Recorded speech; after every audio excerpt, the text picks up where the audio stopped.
Et nous allons entendre pour clore cette matinée l'intervention de Valérie Berga, psychologue et maître de conférence en psychogérontologie. Donc l'aidant est la personne qui vient en aide.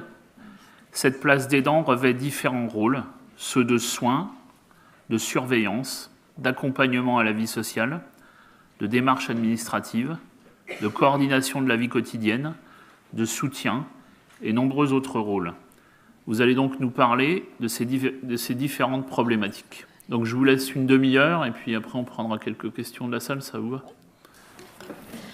Donc bonjour à tous. Je tiens d'abord à remercier l'ensemble des organisateurs de ce colloque pour leur invitation à venir vous parler donc de cette question de l'aidance et plus particulièrement donc des problématiques effectivement psychosociales des aidants dans le cadre de différentes pathologies chroniques, plus précisément dans l'aphasie. J'aborderai aussi les besoins. Ah oui, pardon, il faut que je fasse passer. Oui, non. Les besoins des aidants et puis les enjeux en termes de prise en charge. Alors pourquoi ce thème? Je crois que ça a été largement abordé dans le cadre de l'introduction et des différentes interventions, parce que l'aphasie n'est pas qu'une perturbation du langage, elle est aussi associée à une perturbation du fonctionnement social et familial, qui touche particulièrement les personnes qui accompagnent et qui aident au quotidien leurs proches dépendants ou en situation de handicap. Ces personnes, on les nomme communément aidants familiaux ou proches aidants. Donc c'est un terme que j'utiliserai tout au long de la présentation. Donc je vous propose dans un premier temps de visionner une des scénettes du film Silence on parle, qu'on a réalisé dans le cadre du plan aphasie 2014-2017. Il s'agit d'un film qui a été réalisé grâce au soutien du fonds de dotation Après-demain qu'on a mené dans le cadre des actions qui sont menées par l'association Agir pour les aidants, avec plusieurs étudiants et professionnels, techniciens, coordinateurs de l'aide psychosociale aux aidants, il y en a un ici, et puis plusieurs membres aussi de l'équipe INSERM, psychoépidémiologie du vieillissement et des maladies chroniques. Donc c'est on a conçu ce film à partir de témoignages et de la participation de familles de personnes aphasiques, avec 2 associations principalement. Puis on s'est aussi beaucoup appuyé sur notre expérience clinique et puis nos connaissances théoriques pour rédiger des scénettes qui ont ensuite été mises en scène par des acteurs bénévoles d'une troupe de théâtre bordelaise. Donc je vais tout de suite. Donc ce film, il est en libre accès à l'adresse qui est indiquée ici. Ça n'a pas la prétention d'illustrer l'ensemble des problématiques psychosociales des aidants, bien sûr. Mais l'intérêt principal, c'était de permettre aux aidants d'utiliser ce support pour pouvoir sensibiliser en fait les membres de leur entourage aux difficultés qu'ils pouvaient rencontrer au quotidien. Donc je pense qu'on va passer la vidéo tout de suite. Donc c'est une des scénettes, le déjeuner. Mais enfin, Pierre, calme-toi. Je sais bien que ta fille travaille. On lui avait dit d'être là à midi pile. Mais avec les problèmes de circulation, tu sais bien qu'on ne fait pas toujours ce qu'on veut. Elle a peut-être été retardée sur la rocade. C'est inadmissible. On lui avait pourtant bien dit d'être à l'heure. Surtout qu'elle ne vient pas souvent. Oui, je sais qu'elle vient pas souvent, mais elle travaille. Et puis aujourd'hui, elle a fait l'effort de venir en semaine. Alors, ça peut être un peu compliqué pour elle. Elle n'avait qu'à pas accepter notre invitation. Je suis fatigué d'attendre. Elle a au moins un quart d'heure de retard. Ça se fait pas de faire attendre ses parents. Bon, j'en peux plus là. Allez, on va commencer sans elle. Ça suffit.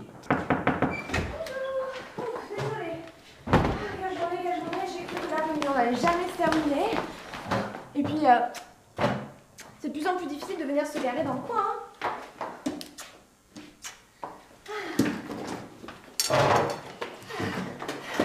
Mais quoi? Qu'est-ce qu'il y a? Qu'est-ce que vous avez? Vous avez l'air bizarre. Tu nous trouves bizarres. Tu as vu à quelle heure tu arrives et tu nous trouves bizarres? Quoi? À quelle heure? C'est bon, c'est pas parce que j'ai un petit peu de retard. C'est bon, j'ai une réunion après, c'est pas vous qui embauchez, non? Ça c'est le comble. Tu arrives avec un quart d'heure presque de retard. Et on n'aura même pas assez de temps pour se voir. Mais pour toi, il n'y a pas de problème. Bon allez, Pierre, calme-toi. Sylvie t'a dit qu'elle avait une réunion et qu'elle était en retard. Elle s'est même excusée. Bon, maintenant, on va manger tranquillement le repas que je vous ai préparé avec amour. Et puis, tout va bien se passer. Elle a juste dit qu'elle était désolée. Elle s'est pas excusée. Mais enfin oui, je suis désolée, mais tu comprends bien que j'allais pas interrompre la réunion tout simplement parce que j'avais un repas avec mes parents. Ça c'est toujours pareil, tu nous fais passer après ton travail. Ça fait combien de temps qu'on t'a pas vu? Un mois? Quoi? 2 mois, hein? Qu'est-ce qu'il y a? T'es pas contente que ta fille soit épanouie dans son boulot? Hein, tu préfères que je reste là avec mes parents à déprimer? Bon, ça suffit tout. Toi, tu dis à ta fille que tu es contente d'avoir ici. Toi, tu dis à ton père que tu ne pensais pas ce que tu viens de dire. Et asseyez-vous tous les deux. Si, je pense ce que je viens de dire et non, je m'asserai pas, ça m'a coupé l'appétit. Je m'en vais. Au revoir. Je reviendrai quand tu seras calmé, papa.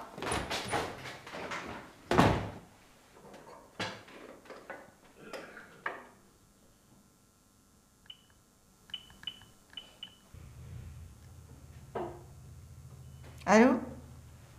Sylvie? Ouais. Tu n'aurais pas dû partir comme ça. Oui, je comprends. Mais tu sais, depuis son AVC, ton père est devenu un peu psychorigide. C'est important pour lui d'avoir une routine, des horaires fixes. Les médecins nous ont dit que de toute façon, il devait avoir une vie quotidienne réglée. Mais oui, je comprends. Bah, si tu veux, ma chérie, la prochaine fois que j'irai voir le neurologue, tu pourras venir avec moi. Oui, je sais. Oui, je te laisse, évidemment, bien sûr. Oui, j'embrasse ton père. Au revoir, ma chérie, à bientôt.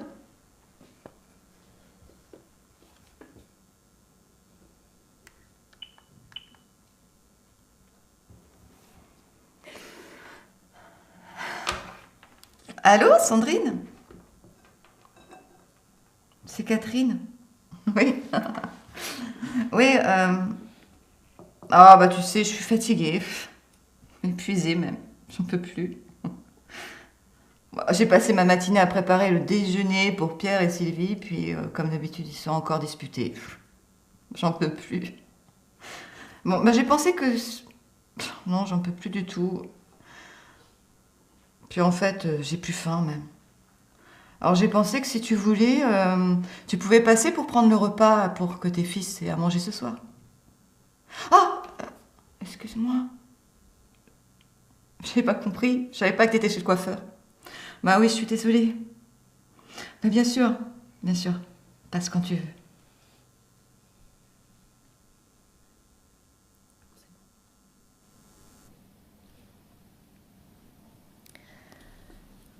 Donc voilà, c'était pour illustrer une problématique, une des problématiques auxquelles peuvent s'exposer les aidants. Je commenterai cette scénette au fur et à mesure de l'exposé.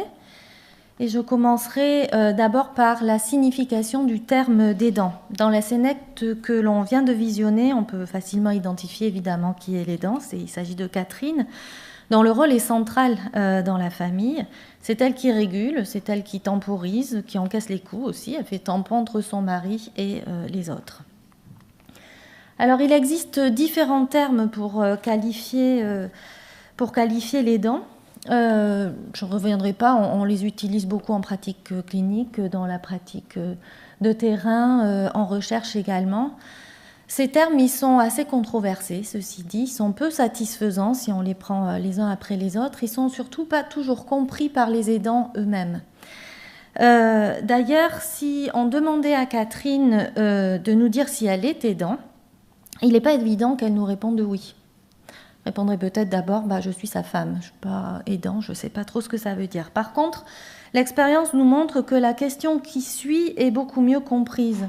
Est-ce que vous vous occupez d'un proche malade ou dépendant qui nécessite une aide régulière de votre part? Ceci dit, ce terme-là, il a néanmoins le mérite d'être aujourd'hui répandu partout. On l'a vu, il est utilisé par l'ensemble des professionnels, en particulier par un certain nombre d'aidants, pas tous. Il est aussi de mieux en mieux défini dans le guide de l'aidant familial, par exemple. Et puis, il est aussi de plus en plus reconnu dans le cadre de certaines prestations. Alors, le formulaire de la MDPH, comme ça a pu être évoqué tout à l'heure également. Alors, qui sont les aidants? On dénombre environ 15% de personnes âgées de 16 ans et plus en France qui sont aidants d'une personne en situation de handicap ou de dépendance.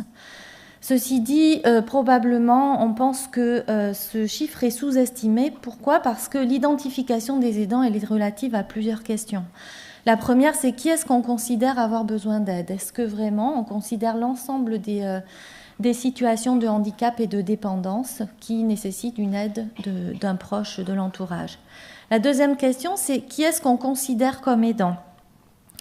La plupart du temps, on considère un seul aidant dans une famille, c'est une seule personne. Pourquoi? Parce que le partage des responsabilités, effectivement, est peu fréquent.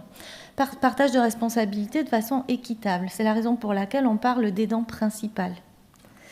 Ceci dit, il existe aussi des aidants secondaires qui peuvent avoir des problématiques spécifiques également. D'après l'étude de Lou en 2015, 70% ont un ou plusieurs aidants secondaires également, avec des implications, des rôles différents. Sans compter les enfants mineurs qui parfois sont aussi impliqués dans ces situations d'aidance, avec des problématiques spécifiques aussi. La troisième question, c'est quand est-ce qu'on est considéré comme aidant? Est-ce que c'est dès lors que l'on est impliqué dans l'aide d'un proche au quotidien, avant même qu'un diagnostic ne soit établi, avant même qu'une prise en charge ait débuté? Est-ce que c'est y compris dans les phases où la personne va mieux, dans les phases de rémission, par exemple, d'une maladie chronique, y compris lorsque son proche est institutionnalisé, etc. Et puis en pratique, quand l'aidant est considéré, il s'agit de la personne qui est vue en consultation, qui est impliquée dans la prise en charge, la personne ressource, bien souvent la personne de confiance. Ce n'est pas nécessairement toujours l'aidant principal, pas toujours non plus l'aidant qui en a le plus besoin. Alors quand on parle d'aidant, on parle des aides qu'il apporte au quotidien, donc de quel type d'aide il s'agit. Cette aide, elle est difficilement quantifiable. Néanmoins, on estime en France que 95% des aidants familiaux interviendraient quotidiennement et 40% plus de 6 heures par jour, malgré les aides apportées par les professionnels. Cette aide, elle est constituée d'une multitude de tâches différentes qui sont fondamentales, qui sont souvent invisibles aux yeux des autres, comme on a pu le voir dans la situation de Catherine. Elles comprennent d'abord les aides et les soins qui sont directement apportés à la personne, les soins médicaux, dans le cadre de la prise en charge, parfois des soins physiques aussi quand il y a des handicaps de ce type-là. Il s'agit aussi de soutien moral ou psychologique de tous les instants, que ce soit dans les phases de découragement comme dans les phases d'espoir, où il faut soutenir beaucoup, quand il y a des progrès qui se font sentir. Il s'agit aussi de soutien dans l'organisation de la vie quotidienne, la préparation des repas, l'organisation d'une journée, etc., ou encore de surveillance. Au-delà de ces aides directes, il y a aussi des tâches de coordination qui sont encore moins visibles et qui sont pourtant tout aussi importantes. Il s'agit de la recherche et de la mobilisation des aides. Et là, il s'agit de bien connaître ces aides. Il s'agit de naviguer au sein d'un système qui est très complexe la plupart du temps, avec de nombreux sigles qu'on ne comprend pas toujours, nous-mêmes en tant que professionnels. Les aidants sont face à des répondeurs, face à des professionnels qui ne sont pas toujours disponibles, etc. L'aidant, il est aussi bien souvent le porte-parole. Il joue un rôle de médiation important entre la personne aphasique et l'ensemble des professionnels, de même qu'avec l'ensemble des membres de l'entourage. Et puis enfin, il existe des tâches qui sont associées à l'organisation générale de la prise en charge qui nécessitent une conciliation avec toutes les autres sphères de la vie. Que ce soit les sphères sociales, familiales, professionnelles, personnelles, etc. Donc, des tâches finalement bien plus complexes encore que faire les repas, entretenir la maison, participer à la prise en charge de son proche, et particulièrement dans un environnement qui lui-même est complexe, puisque dans la plupart des cas, il s'agit du domicile. Alors, pourquoi cet environnement du domicile est complexe ? Eh bien, de par son aspect architectural, physique, organisationnel, par exemple. Dans le cas de Catherine, on peut facilement imaginer des conditions de prise en charge tout à fait différentes selon qu'elle est seule, isolée, à la campagne, sans voisins, nécessitant de prendre la voiture pour la moindre course, ou au contraire qu'elle est dans un quartier résidentiel avec des voisins sur qui elle peut compter, ou avec des commerces à proximité. À domicile, il existe aussi un aspect psychologique et social qui est très important parce qu'il est empreint de l'histoire de vie des personnes qui rend plus ou moins facile, selon les contextes, les interactions avec les autres membres de la famille, avec les amis ou les voisins. Et enfin, le domicile, il constitue aussi un espace privé et intime dans lequel il y a une appropriation de l'espace et de l'environnement qui est important et qui rend compliqué parfois la question de l'intimité de la personne malade. Jusqu'où l'aidant peut-il aider? La question aussi de l'intimité de l'aidant et de son entourage au sein du couple, avec les enfants, quand la personne malade vit chez lui en particulier. Et puis la question des habitudes, des routines, on a vu à quel point elles étaient importantes dans la situation de Catherine, et également lorsque la maladie nécessite un réaménagement du domicile et l'intervention d'aide extérieure. Ceci nous amène donc à parler du concept d'aidance et non plus d'aidant tout seul, parce qu'on voit bien que ça va au-delà de l'aidant tout seul. L'aidance, c'est plutôt un ensemble de transactions complexes où on peut être aidé et aidant à différents moments de sa vie, avec des besoins et des problématiques qui sont dépendantes de plusieurs facteurs, des facteurs individuels mais aussi contextuels. Pourquoi? Comme les représentations qui sont propres à chacun par rapport à la maladie, la prise en charge, les croyances, les habitudes de vie, le fonctionnement familial, les politiques de santé, le réseau social ou encore les ressources psychologiques. Alors, quelle est la place et le rôle des aidants dans la prise en charge ? Eh bien, elle se situe à différents niveaux, dans l'évaluation des symptômes, leur évolution, leur répercussion au quotidien. Dès le repérage des premiers symptômes, ils participent à l'évaluation. Ils sont aussi impliqués dans la démarche de consultation.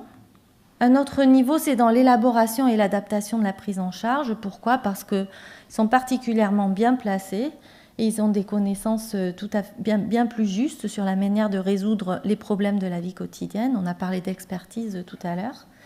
Ils ont aussi une implication importante dans la mise en place et la gestion des aides médico-sociales, financières, dans la mise en place et la gestion des soins à domicile quand il y en a, mise sous tutelle quand c'est nécessaire, ou dans la recherche et les démarches pour l'admission dans des structures de différents types. Et enfin, ils aident à l'ajustement de la prise en charge au fur et à mesure de l'évolution de la maladie. Ils ont donc un rôle important également dans le maintien à domicile, en sachant qu'il s'agit d'une aide gratuite sans laquelle le système de santé ne pourrait pas fonctionner. En France, les interventions des aidants pour les soins qu'ils dispensent représentent l'équivalent de 164 milliards d'euros, à comparer aux 240 milliards d'euros de dépenses de santé annuelles. Alors, quel est le vécu des aidants dans l'accompagnement de leurs proches au quotidien, compte tenu de tous ces éléments ?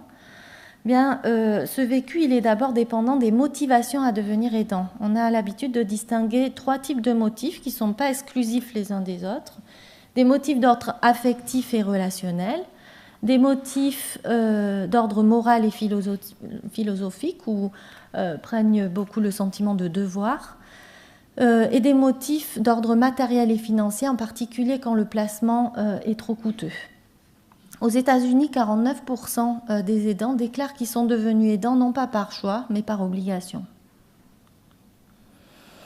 Le vécu des aidants, c'est une mosaïque complexe de sentiments, de ressentis, où peuvent s'entremêler tout à la fois des sentiments de valorisation de soi, un sentiment de devoir accompli, comme un sentiment de honte ou de culpabilité. Donc, toute la difficulté du rôle d'aidant peut reposer sur ce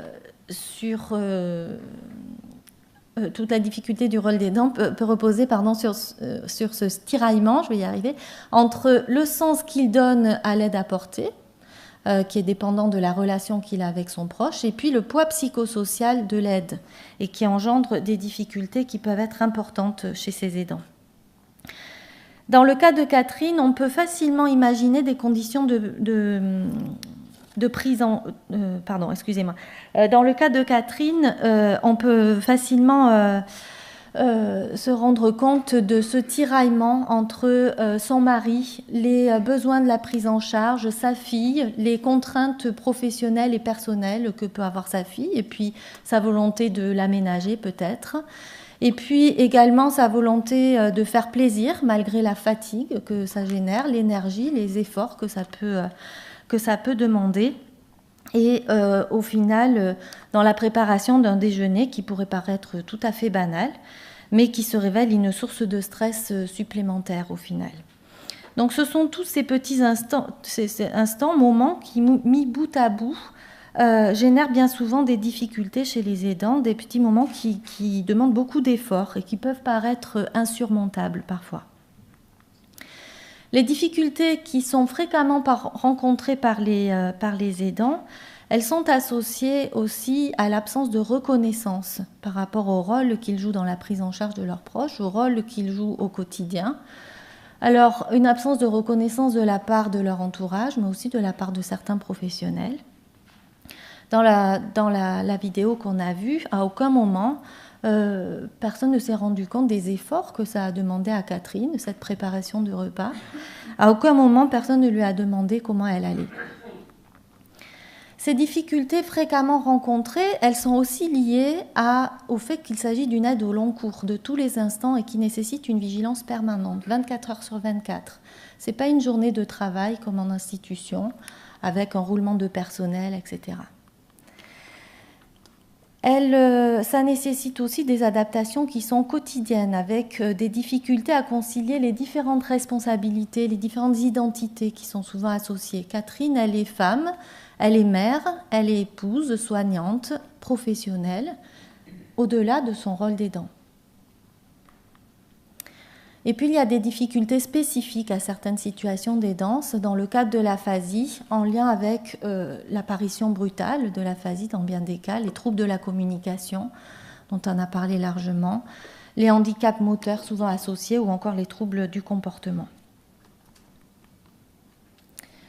Donc au-delà de la notion de fardeau, la question c'est qu'est-ce qu'il en est des besoins des aidants ? Dans l'aphasie, les répercussions que l'on peut trouver et qui sont répertoriées dans la littérature sont similaires à celles rencontrées dans d'autres types de situations d'aidance. On retrouve le même type de répercussions. Ce sont des répercussions d'abord sur la santé, avec un épuisement physique et mental, de l'ordre de la fatigue, de l'anxiété, de la dépression. Il existe aussi une négligence de leur propre santé, particulièrement parce que souvent la santé de leurs proches passe en priorité. Alors ça donne lieu à des témoignages de ce type, ça ne s'arrête jamais, je me sens vidée, démoralisée. La moindre conversation est compliquée et prend un temps fou, parfois je préfère laisser tomber. Les répercussions elles se situent aussi au niveau de la vie sociale, avec une limitation des sorties, une réduction du cercle relationnel ou encore un isolement dont on a parlé aussi.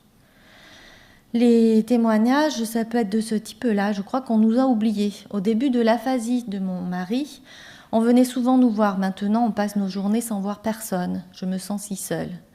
C'est horrible, je n'ose plus sortir avec mon conjoint parce que lorsqu'il parle, les gens ont l'impression qu'il a bu. C'est le témoignage qu'on a entendu tout à l'heure également. Ces répercussions se situent aussi au niveau de la vie personnelle, avec une réduction, une absence de temps pour soi, un abandon de projets professionnels, une réduction du temps consacré à la vie conjugale ou familiale, et des changements de rapport avec le proche aidé. Là aussi, les témoignages qu'on a pu recueillir, depuis l'aphasie de mon conjoint, j'ai l'impression qu'on ne se comprend plus, nous qui étions si complices. Nous avions plein de projets, aujourd'hui nous vivons au jour le jour. Je ne vois quasiment plus ma fille et ne parlons pas de moi, même aller chez le coiffeur devient une mission impossible. Sur la vie professionnelle également, il peut y avoir des problèmes de productivité et de concentration, des problèmes de réaménagement du temps de travail qui ne sont pas toujours possibles en fonction du lieu dans lequel on travaille, un abandon ou un report de projet de perfectionnement, un refus de promotion, ou encore un retrait total ou partiel du marché du travail. J'ai de moins en moins de patience, je sens que je vais être obligée de diminuer mon temps de travail car je n'arrive plus à tout gérer. Et puis sur le plan financier, de façon consécutive. Ces répercussions elles sont d'autant plus importantes à prendre en compte qu'elles constituent un risque important pour les personnes aidées elles-mêmes. Pourquoi ? Parce que l'état de santé de l'un et la qualité de vie de l'un est dépendante de l'état de santé de l'autre et de la qualité de vie de l'autre. Ça amène ces répercussions à parler, on entend souvent ce terme-là, de sentiment de fardeau, plus ou moins important. Ce sentiment de fardeau, il n'a pas de relation directe avec la quantité d'aide apportée. Il est plutôt en lien avec la perception qu'a l'aidant de l'aide qu'il apporte, comme ayant un effet délétère sur son fonctionnement émotionnel, social, financier, physique ou encore spirituel. Le fardeau, il peut donc se situer à différents niveaux, social, physique, mais aussi psychologique. Et on parle de fardeau psychologique, en particulier quand les sources de stress pèsent beaucoup plus que les ressources psychologiques dont disposent l'aidant. Et quand ces sources de stress pèsent beaucoup plus lourd, alors ça peut conduire à un risque plus important de présenter des troubles psychologiques qui peuvent être graves. Parallèlement à ce sentiment de fardeau, il y a aussi tous les facteurs associés au fardeau de l'aidant qui sont de mieux en mieux répertoriés aussi. Parmi ces facteurs, il y a les caractéristiques de l'aidant et les caractéristiques de l'aide apportée, avec des caractéristiques psychosociales telles que la santé mentale des aidants, leur capacité à faire face à la situation, leur environnement familial ou social, des caractéristiques aussi sociodémographiques, particulièrement le sexe féminin, le fait d'avoir un bas niveau d'études, et puis parmi les caractéristiques de l'aide apportée, le fait de cohabiter, le temps passé aux soins au nombre d'années de prise en charge, les contraintes financières, le manque ou l'absence de choix dans le fait de devenir aidant et l'emploi, en particulier quand il est irrégulier. Donc, les besoins des aidants, est-ce qu'on doit aider tous les aidants ? Alors, compte tenu de tout ce que je viens de vous dire, vous auriez probablement tendance à me dire oui, alors je vais répondre non. Pourquoi ? Parce qu'il y a des motivations et des vécus qui sont très différents pour les aidants, qui ne sont pas tous nécessairement ressentis comme de la souffrance et qui nécessitent d'être prioritairement respectés. Avec, selon les cas, un besoin d'aider, de réparer, un besoin de se dépasser, un sentiment de devoir, un besoin de se sentir valorisé ou reconnu. Et d'ailleurs, à un niveau de stress ou de fardeau égal, à un niveau de difficulté égal, malgré les difficultés existantes, les besoins et les attentes des aidants peuvent être différents. J'attire votre attention sur bien souvent l'ambivalence des sentiments des aidants, avec des aidants qui nous disent à quel point ils n'en peuvent plus, mais à quel point aussi il est important de ne rien changer. Les ressources et donc le vécu propre à chacun sont importants à prendre en compte. Alors, est-ce qu'on doit parler que de fardeau ? Qu'est-ce qu'il en est de la signification de l'aide ? En sachant qu'il y a aussi des aidants qui ont de véritables parcours d'aidants, qui sont aidants depuis leur plus jeune âge. Et c'est ce qui met en balance, finalement, d'un côté le poids psychosocial de l'aide qu'on a vu, et puis la signification que peut avoir l'aide en termes de sentiments de devoir, etc., et qui engendre des problématiques et des vécus qui sont très différents d'un aidant à un autre. D'ailleurs, si on regarde les données de la littérature et puis la réalité, le recours aux services et aux aides aux aidants est loin de concerner la majorité des aidants. Et quand on regarde les raisons associées à ce non-recours aux aides et aux services, la première raison, c'est l'absence de besoins ressentis, avant l'inadaptation, l'inadéquation de ces aides ou le manque d'informations vis-à-vis de ces aides. Si on prend l'exemple de Catherine, dans cet exemple-là, si on lui proposait de la psychoéducation ou de l'éducation par rapport à l'aphasie, Catherine nous dirait qu'elle n'en a pas besoin. Pourquoi ? Parce qu'elle a déjà été très bien informée, elle est infirmière et elle n'a pas de difficultés particulières à communiquer avec son mari. Alors, quels besoins spécifiques elle pourrait avoir ? Peut-être des aides formelles, une aide ménagère, non, parce que l'entretien de la maison n'est pas une charge pour elle. Une aide financière non plus, parce qu'elle continue à travailler, le couple n'est pas en difficulté financière. Une solution de répit peut-être, non plus dans son cas, parce qu'elle vivrait comme un déchirement, ce type de solution-là. Et puis son travail lui permet de souffler et de s'aérer l'esprit. Ce dont Catherine aurait le plus besoin dans cette situation particulière, c'est de temps probablement, de temps pour se sentir comprise et écoutée progressivement par son entourage proche, en particulier sa fille. Donc on voit l'importance de l'environnement familial, l'importance de l'entourage proche. Pourquoi et donc de considérer le système dans lequel ce binôme aidant-aidé évolue. La maladie et la dépendance engendrent une nouvelle répartition des rôles familiaux, sociaux bien souvent, qui engendre aussi une possible apparition ou réactualisation de conflits familiaux. Ça engendre aussi des ajustements quotidiens nécessaires par rapport à l'organisation ou au projet qu'on avait auparavant. Et ça, c'est dépendant d'un certain nombre de facteurs tels que le fonctionnement familial, la cohésion de la famille, la communication au sein de la famille, la qualité des relations interpersonnelles ou encore la place ou le rôle de chacun. Donc reste à savoir qui aider, comment et quand.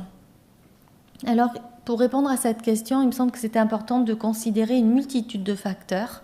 Il y a plusieurs méta-analyses qui ont été réalisées à ce sujet, pas que dans le cadre de l'aphasie. Et une multitude de facteurs à prendre en compte et à évaluer avant de proposer quelque action que ce soit. Avec une nécessité d'une démarche d'évaluation spécifique à l'aidant et pas uniquement noyée dans la prise en charge de la personne aphasique. Dans l'aphasie, la littérature souligne le manque de prise en compte des problématiques spécifiques des aidants. Il y a aussi nécessité de repérer les besoins et les attentes de chacun pour développer des actions spécifiques et non pas générales ou globales. Dans l'aphasie, il est souligné la nécessité d'accompagner par rapport aux changements au niveau émotionnel d'abord, aussi au niveau de la communication avec leurs proches, mais aussi au niveau de l'aide quotidienne qu'ils apportent et au niveau relationnel, au niveau de leur vie sociale. Il y a aussi nécessité de repérer l'absence de besoin d'aide à certains moments, en sachant que bien sûr, ces besoins d'aide évoluent au cours du temps. Il y a nécessité que les professionnels, mais aussi le grand public, soient davantage sensibilisés à leurs difficultés quotidiennes et à leur détresse, car il n'y a pas suffisamment d'actions dédiées spécifiquement aux aidants de personnes aphasiques en particulier. C'est tout ceci qui nous a amenés à concevoir le programme Mieux Vivre. Je vais en dire 2 mots et puis ce sera repris cet après-midi. Le programme Mieux Vivre, donc, qui fait partie de l'Action nationale d'aide aux aidants de personnes aphasiques. L'objectif général de ce programme Mieux Vivre, c'est de permettre aux aidants de trouver et de s'approprier quelques clés pour mieux vivre ou vivre au mieux leur situation d'aidance. Il repose avant tout sur l'expression des attentes, des besoins et de l'expérience de chacun.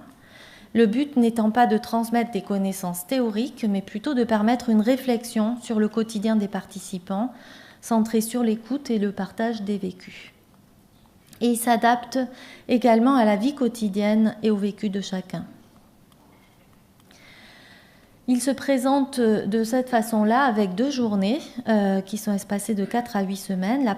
Durant la première journée, le psychologue amène les aidants à identifier les situations qui sont les plus significatives dans la vie quotidienne des aidants et les ressentis qui sont associés. Pour cela, un carnet des aidants a été conçu pour permettre aux aidants de décrire les situations qui sont source de difficultés pour eux, mais aussi celles qui sont vécues positivement. Le psychologue amène aussi les aidants à identifier la diversité des stratégies de faire face et leurs éventuelles répercussions. Et enfin, il discute avec eux des ressources formelles à disposition, des ressources aussi informelles qu'ils peuvent avoir autour d'eux pour développer et maintenir un réseau social. Et donc là sont distribuées 2 brochures. La première, Être aidant d'une personne aphasique, qui reprend un certain nombre d'éléments qu'on a vus ici.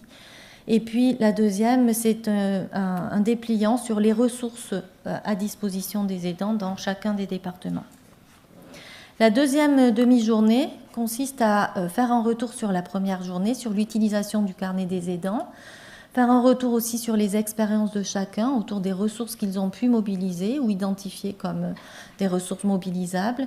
Et puis ça a permis également d'évaluer l'atelier, donc là aussi, qui sera repris cet après-midi. Voilà, enfin, un film a été mis à disposition des aidants, le film Silence on parle, dont on a vu une des scénettes tout à l'heure. Je vous remercie pour votre attention. Donc, merci beaucoup. On va prendre 2 questions et on reprendra, au lieu de 13h30, on reprendra à 13h45. Comme ça vous laissera le temps de manger tranquillement. Donc, est-ce qu'il y a des questions ?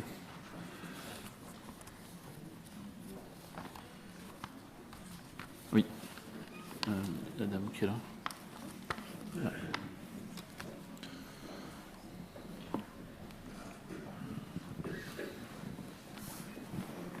Bonjour, je suis responsable d'un centre de coordination en gérontologie dans le Val-de-Marne et je m'interrogeais sur le soutien aux aidants, particulièrement sur la question de la mobilisation des aidants. Nous, on y travaille depuis 2011 sur le territoire avec différents modules d'approche. Il s'avère qu'on doit mettre fin à un programme de 3 ans là parce que la mobilisation elle est vraiment complexe et il y a plein d'étapes avant d'intégrer un aidant dans un atelier pratico-pratique. L'offre est multiple, hein, il y a tout ce qu'il faut sur le territoire, et pour autant la problématique est la même, celle de la mobilisation. Donc je voulais savoir dans votre approche, comment vous aviez mobilisé les aidants. Dans le cadre du programme Mieux Vivre ? Oui. Bah là, c'est toute une organisation, les orthophonistes pourraient en parler aussi. C'est en coordination avec le réseau des orthophonistes et par le biais en fait de la prise en charge des personnes aphasiques que les aidants ont été informés principalement. Oui. Si vous voulez, non, je peux compléter. Donc, Anne Dehêtre, je suis présidente de la fédération, enfin, là, du Collège français d'orthophonie. J'interviens dans ce cadre-là. C'est un plan en fait qu'on a développé en partenariat avec l'Association des aphasiques de France et puis la Société française de psychologie et la Société de neuropsychologie de langue française. Et le but était de faire un recrutement grâce à un maillage en fait national dans toutes les régions. Donc on a branché en fait toutes les ressources disponibles dans chaque région, les associations d'aphasiques et puis les orthophonistes sur le terrain. Donc c'est passé aussi par les syndicats régionaux de la fédération. On a lancé des campagnes de recrutement auprès de tous nos collègues de terrain, qu'ils soient salariés dans les hôpitaux, dans les établissements ou en libéral. Et effectivement, avec des campagnes, alors il y a toute une campagne d'affichage, etc. Et puis la FNAF a fait de même aussi dans les associations régionales et départementales, en fait, auprès des personnes qu'ils pouvaient accueillir. Le recrutement pose tout de même un problème. Hein, ça, c'est Jean-Dominique, le président de la FNAF, l'a souligné tout à l'heure. Il n'est pas facile d'intégrer, et puis certains aidants ne le souhaitent pas en prime abord. Voilà, donc on a fait un gros recrutement et c'est vrai que ça passait d'abord par les cabinets d'orthophonie ou les services dans lesquels il y avait des orthophonistes qui étaient les plus à même de toucher. Alors d'abord les personnes aphasiques et puis après la difficulté d'aller toucher les dents aussi, d'amener les dents vers cette démarche-là. Mais ça, mes collègues pourront plus en parler que moi. Et puis, il y avait 2 volets. Il y a le volet mieux communiquer, et là, vous est présenté le volet mieux vivre. Donc, mieux communiquer est animé par les orthophonistes, et c'est l'approche fonctionnelle dont on a parlé. C'est au-delà de la démarche rééducative, comment est-ce qu'on apprend, comment on améliore et on fait mieux comprendre, alors pas pour les dents proches, justement, mais pour les autres souvent, la communication avec une personne aphasique. Voilà. Et ça, c'est en dehors d'un cadre thérapeutique. Hein. C'est vraiment dans un cadre de ce plan aidant. Et puis l'autre volet, le volet mieux vivre, donc, qui vient de vous être présenté. Le recrutement est un de nos points justement qu'on cherche à développer et Jean-Dominique l'a souligné dans son discours d'ouverture.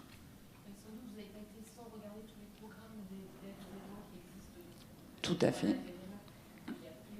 Oui. Tout à fait. Et Alors, le comité de pilotage, en fait, du plan a une représentation. Alors, c'est Madame Hainaut qui s'en occupe, là, je ne sais pas où elle est. Nous avons une coordinatrice générale et qui va justement, qui fait partie du comité de pilotage à la CNSA de tous les plans aidants, en fait. Donc, on essaye effectivement de regrouper un peu tout ce qui se fait, et notamment au niveau des recrutements, de voir comment on peut améliorer. On a un taux de recrutement par rapport aux autres plans aidants qui n'est pas si mauvais que ça, en fait. Voilà. Une dernière question.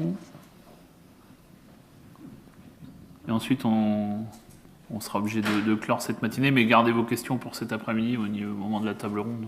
Bon, je suis Jacqueline Julien, donc une aidante d'Aphasique. Par rapport aux plans de formation qui ont été mis en place dans les régions, auxquels nous avons participé par les associations, on a relevé une difficulté de fréquentation des sessions de formation au niveau de ce qu'on allait faire de la personne aidée pendant la journée. Et cela a été un frein donc, qui a été remarqué au niveau de toutes les régions. Nous avons eu peu de monde à cause de ce problème. On ne peut pas laisser la personne à la maison, il faut le prévoir, c'est un peu compliqué. Et sinon, au niveau du fonctionnement, j'en parlerai cet après-midi dans mon intervention. Au cours d'une table ronde. C'est vrai, c'est une difficulté qu'on retrouve en fait. Vous parliez d'autres programmes faits dans d'autres pathologies. C'est une difficulté qu'on retrouve fréquemment, oui, la difficulté à laisser son proche seul pendant que voilà, on participe à des actions de ce type-là. Alors là, ce sera la dernière pour ce matin. Oui, bonjour. Pascal Maginot, je suis représentant de la mutuelle des finances publiques d'Action sociale. Votre intervention nous interpelle, hein, puisque nous travaillons, nous, sur cette notion d'aidant par le biais d'une allocation. C'est-à-dire qu'on peut financièrement accompagner un aidé ou un aidant d'un moment de répit, par exemple. Et vous l'avez fort bien dit tout à l'heure, quand vous avez dit, j'attire votre attention sur le fait que l'aidant ne veut pas abandonner son conjoint bien souvent. Et nous, on est confrontés à ce problème parce qu'on dit à l'aidant, on peut nous financer un moment de répit, si vous avez besoin de partir 8 jours, nous derrière on va financer, et la réponse, voilà, ben non, je ne peux pas parce que je vais l'abandonner et je ne peux pas l'abandonner. Voilà. Et après, ben, on est un peu sec. Et on s'aperçoit que les personnes qui nous contactent ont peut-être besoin de parler parce qu'elles sont isolées, vous l'avez très bien monté là. Alors ma question c'est, est-ce qu'il existe un réseau où ces aidants peuvent avoir un contact téléphonique, peut-être simplement pour parler, pour échanger. Ça quelque chose qu'on ne connaît pas, vers lesquels on pourrait orienter nos adhérents. On a une vraie difficulté, hein, c'est voilà, on peut les accompagner, nous, à notre petit niveau, et l'accompagnement, entre autres et principalement, c'est financier, mais on se heurte à ce problème. Non, je ne veux pas l'abandonner. Voilà, je dois rester à ses côtés. Est-ce que derrière, il y a autre chose qu'on pourrait proposer ? Dans le cadre d'une mutuelle, un projet fait avec une mutuelle, justement, c'est exactement le projet qu'on a proposé, c'est-à-dire un accompagnement des aidants par le biais du téléphone, avec un accompagnement au long cours. C'est vrai que ces solutions de répit, ça répond pas aux besoins de l'ensemble des aidants. Je crois que c'est important de le souligner et de le dire. Ça ne veut pas dire que ça répond pas à certains besoins, mais ça répond pas à l'ensemble des besoins. Et c'est la raison pour laquelle je parlais de démarches d'évaluation spécifique de l'aidant. C'est-à-dire que je pense effectivement, vous parlez du suivi téléphonique, ça en fait partie, que c'est important de partir des besoins et des attentes de chaque aidant, de chaque situation, pour pouvoir proposer un accompagnement spécifique. Par le biais du téléphone, parce que parfois c'est effectivement bien plus adapté, ou par le biais d'autres solutions, en orientant vers des services, des dispositifs ou des actions qui sont proposées. Mais donc, oui, je pense. Oui, c'est une précision par rapport à ça.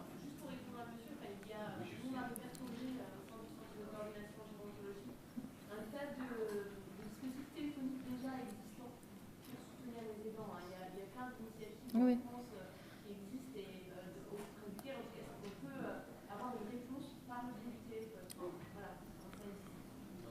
D'accord, donc ce que je propose, c'est que vous donniez ces éléments-là et qu'on les redistribue à tous les participants.